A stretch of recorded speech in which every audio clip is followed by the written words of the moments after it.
Magandang araw sa inyo mga katimplados, panibagong vlog na naman at matitikman na naman ulit natin ang lechon ng mga artista. Walang iba kundi Lechon de las Piñas. Ayan po, nag-e-emote po muna ako dyan kasi may naaalala po ako sa baboy. Ayan, kasi hindi ko po makalimutan kaya ang lungkot-lungkot ko na sa harap ko ay kakainin ko ang isang buong baboy.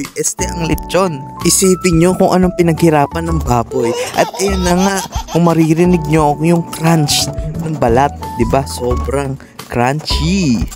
At saka mga katemplados, gusto ko lang po sabihin sa inyo na kahit malamig na po itong lechon, crunchy pa rin po at lutong-luto talaga yung pagkakaluto ko sa lechon. At ito na nga, sinugaban ko na. Hindi na ako nahiya, natawa na ako kasi wala na, pass is pass na. Kainin na lang natin kung ano binigay sa atin.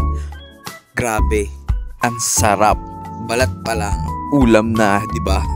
Kaso hinay-hinay lang tayo sa mga balat dahil pwede tayong magkaroon ng high blood. Bago pala ako magpaalam sa inyo, nais ko lang pong pasalamatan lahat ng sumusuporta sa Templado, Kultura TV at saka sa Indie Film Festival na aming page. Ayan po, sana suportahan nyo pa kami na hanggang sa huli. God bless po sa lahat sa inyo. Bye-bye!